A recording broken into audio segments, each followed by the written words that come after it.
Now, just to recapitulate where we ended last day, all of you must have understood by now that genes on non-homologous chromosomes assort independently, but genes on the same chromosome, which is otherwise known as syntenic genes, may instead be inherited together, so they may be linked, and they belong to a linkage group, as we saw in the case of vestigial and black.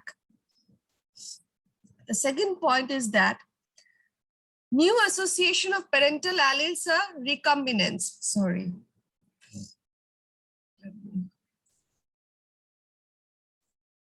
The new association of parental alleles are known as recombinants, which are produced by genetic recombination. Test cross. What do we mean by test cross? When we are crossing a heterozygous individual with a homozygous recessive individual, in case of the cross we are seeing here. So test cross determines which genes are linked, and as a result of this cross that happens, a linkage map is constructed for each chromosome. So these are some take-home messages that we did for the last class. Now the question that automatically arises, in last class we had this idea about independent assortment, linkage, complete linkage. Now the next part is that whenever there is crossing over, there is physical exchange between the chromosomes that we have understood in our last class. Now, what were the experimental evidences provided in favor of this fact that indeed physical exchange between chromosomes takes place, which results in genetic recombination? So let's start our class for today. So we'll be looking into the experiments that led to the proof that indeed chromosomes are parts of segments of chromosomes are exchanged, resulting in genetic recombination. So these are the group of scientists. You can see this is Morgan. So Morgan studies was very important. In 1911, Morgan studied the Drosophila as a model. And this is Morgan working in his lab. And now let us look into the experiment. So you can see there is a W gene and a M gene. The W gene is a eye gene, eye color gene. It is a white eye color gene. The normal color of Drosophila eye is red. So the wild type allele is W plus and the mutant is W. So the normal color is red and the color as a result of the mutant allele is white. And then we have another set of gene, which is the M gene. M plus produces normal wings. The M gene produces miniature wings. Both these genes are located on the Drosophila X chromosome. Now, in 1911, I'm talking about 1911, Morgan crossed a female white miniature with a wild type male. Now remember, this cross is somewhat similar to a test cross because males have only one X chromosome. So whatever present in that X chromosome will move on to the next generation. Now, as I said, that this is the wild type allele and this is the female which is recessive for both the alleles. Now let us look into the cross. So as I was saying, Morgan crossed a white miniature with a wild type male.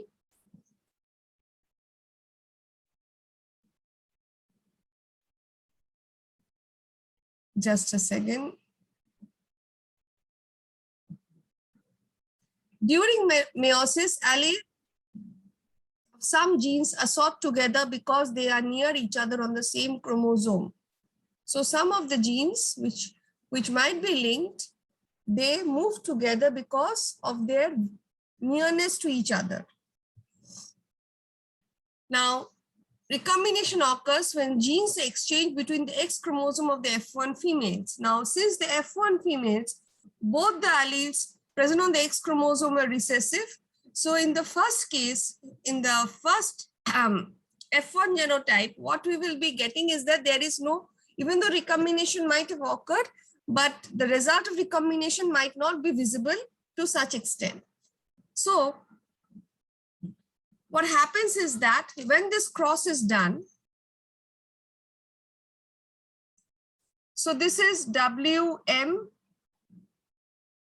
WM, and this is W plus M plus. So this X will move to the female. So the female will have a W plus M plus coming from the father and a WM coming from the mother. And what will happen to the male fly? The male fly will have a WM, the X coming from the mother, and the Y chromosome. So this is the genotype of the F1. Now, these were crossed again, and thus we get the F2 phenotypes. Of the F2 phenotypes, what did Morgan see? That there were, he totally counted 2,441 flies. You can see the volume of crosses he did and the volume of work that followed as a result of the crosses. So of the 2,441 flies, he saw that 1,541 flies exhibited the parental phenotypes. So this 1,541 flies were either the parental phenotypes or the F1 parents. So you can see white eyes, miniature wings, this parent. And then we can see the wild type flies, this parent. So this is what he observed. So it can be this wild type parent also, and this white eyes, miniature wings, this parent also. So the parental phenotypes among 2,441 flies were 1,541.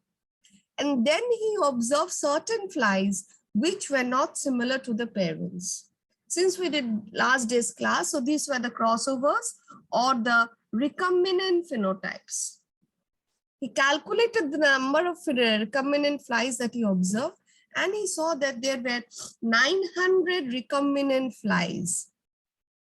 Now, if you remember the last class, last day's class, so the recombination frequency, we are obtaining 900 recombinants, and the total number of progeny are 2,441. So the recombination frequency is 36.9%. That is less than 50%. So if the last day's take-home message was clear, I told you again and again, when two alleles independently assort the ratio, and we are getting 4 genotypes, the ratio is 1:1:1:1. When there is complete linkage between two genes in concern, then the ratio, there will be 2 phenotypes and the ratio is 1:1. But again, when the 2 alleles are present and we are getting 4 categories of genotypes. See, this was one category of genotype, this was the other category of genotype, this is the third category of genotype, and this is the fourth category of genotype. So when we are getting 4 categories of phenotype, and we are seeing that the ratio of the parentals is greater than 50%, we have to understand that the 2 alleles in concern are linked to some extent. They are not completely linked. If they were completely linked, then the case of this recombinance would not have arisen. But since these recombinants were found, so it can be safely assumed that the 2 genes in concern are incompletely linked.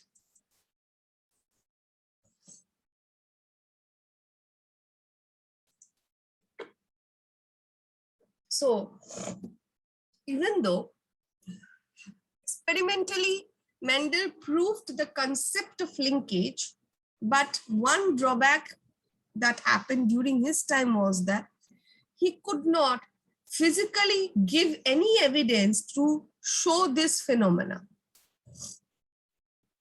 that crossing over is occurring at the 4 chromatase stage of prophase 1 in meiosis. And during crossing over, something like this happens. The chromosomes break and then exchange is complete.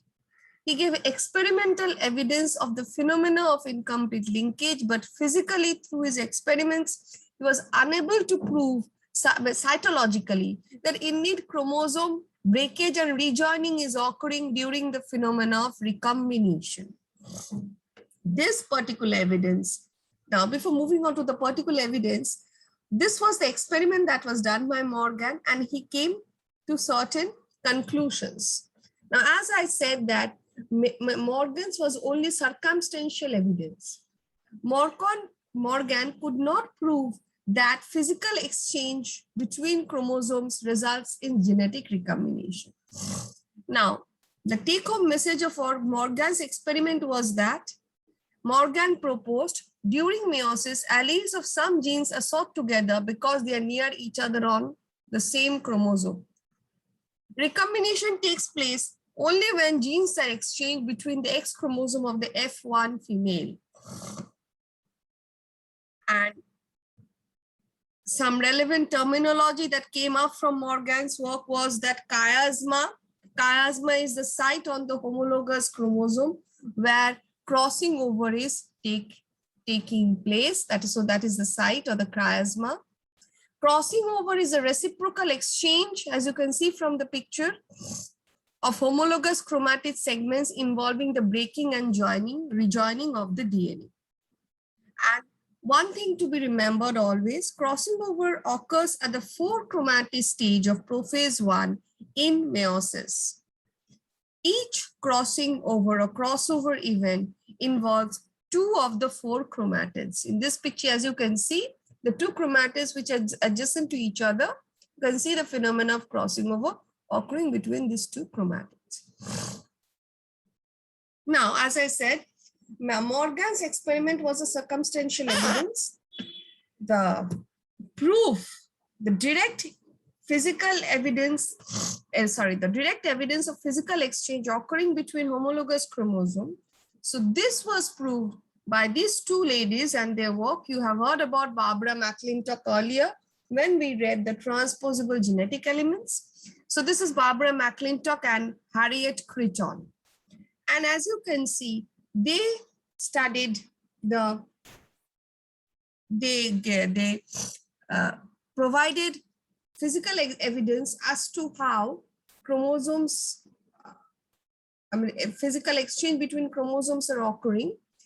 And as due for their experiment, as we already know, Barbara McClintock was working with corn. So the chromosome that was taken into consideration for this particular experiment was chromosome 9 of corn. Now, if you look into the 2 genes in concern, we have a C gene and a WX gene. So these are the wild type allele. The C gene determines seed color. Capital C for colored seeds, small c for colorless seeds. So these are the 2 alleles, capital C, small c. And the second one was the WX gene. Now the WX gene, the capital one, is a wild type allele that produces amylose. And the combination of amylose and amylopectin forms normal starch in corn. But the waxy mutant, the small w, small x, the waxy mutant is unable to produce amylose, as a result of which corns with this waxy mutant have waxy starch. So we have these 2 alleles, WX, capital WX, small wx, and a capital C, small c. Now, interestingly, if you look into the structure of this chromosome, you see some peculiarity in this particular chromosome they took for their study. One chromosome 9. So this is chromosome, and the chromosome 9, as you can see, has CWX. So this is the normal chromosome. Seeds are colorless and normal starch is produced. But if we look into the homologue of this same chromosome, where we are seeing colored seeds and waxy starch, you can see that there are some cytological markers.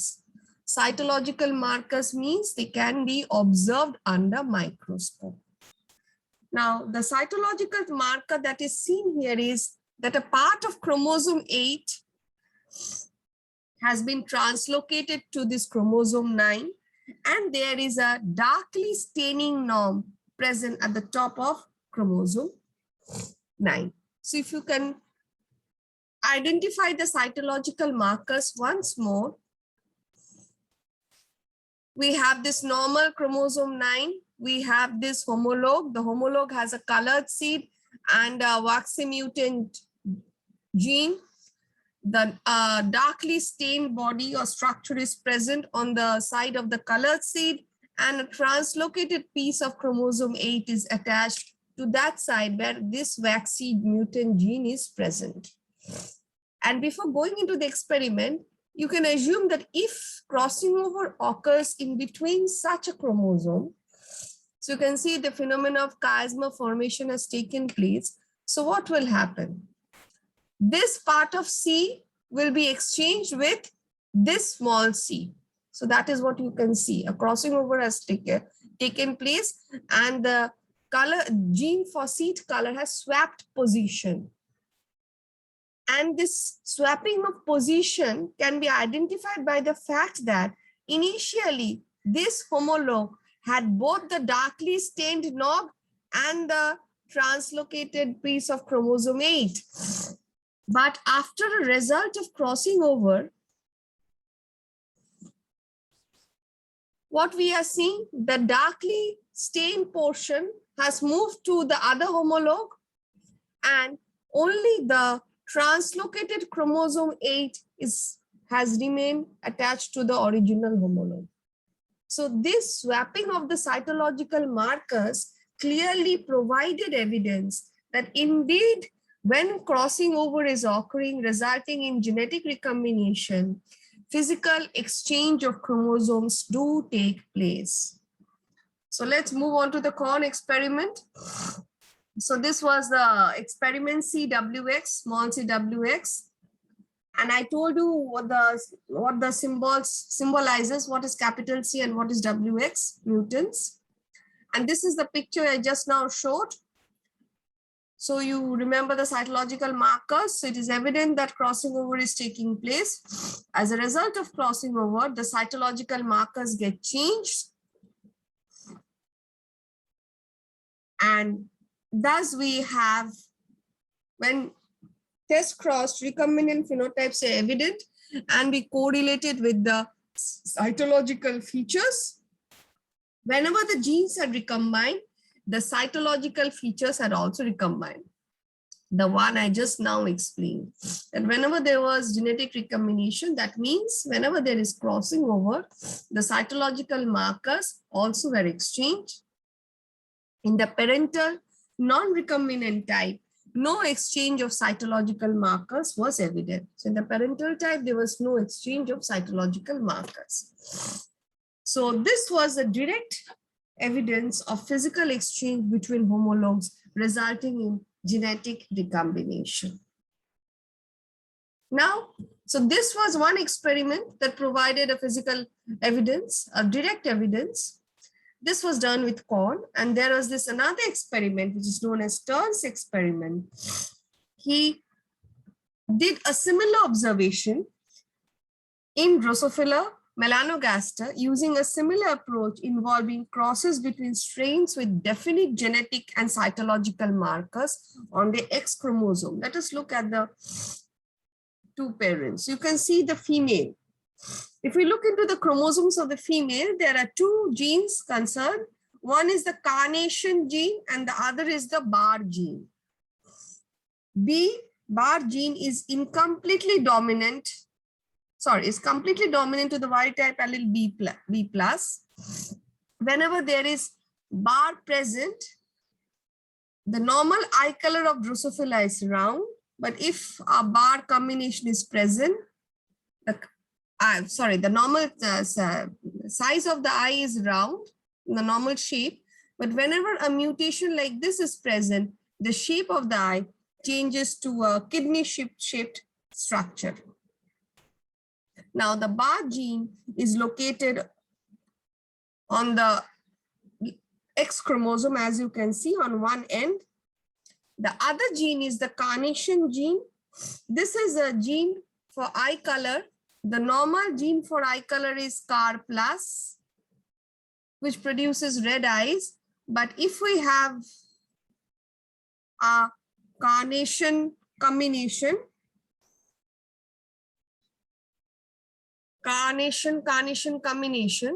then the eye color becomes this.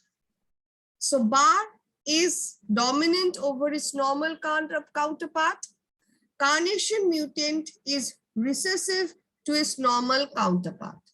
So these were the two genes in consideration. Now let us look at the cytological markers. If we look into the two X chromosome concerned, in the case of the wild type bar-shaped eyes, you can see that in one of the X chromosome, there is a detached piece of X. And so this X will detach away during recombination or during the crosses happening, because as you can see, this is a detached piece of X. That means the X, that part of the X is no more present, will not be present further. So one of the X is shorter in size, while the other X, as you can see, which is having both the wild type alleles, has a part of the Y chromosome attached to it. So this was the two cytological markers that were used. So the one X chromosome once more had a translocated fragment of chromosome Y. It carried the Y type alleles for both the traits. The other X chromosome, this one, had lost a region by translocation to chromosome 4. So this is the detached piece of X. So this X will be shorter. So the two chromosomes of the females are distinctly different if observed under microscope. One is visibly shorter and the other is visibly longer, having a translocated part of Y chromosome attached to it. Let us look into the male fly. As you can see, the male fly is a carnation wild type fly, having a normal round eye shape and a carnation color, eye color. Since Y chromosomes do not have any genes, so one dose of carnation is enough to indicate, to give a phenotype of carnation eye color. So when their gametes will be formed, so this is one parental gamete, this is the other gamete. These two gametes are giving a picture of the parental combinations. But if there is a recombination event, so you can see carnation wild type. So there is a crossing over happening between these two regions. So you can see carnation wild type and bar wild type for eye color is having the detached Y part.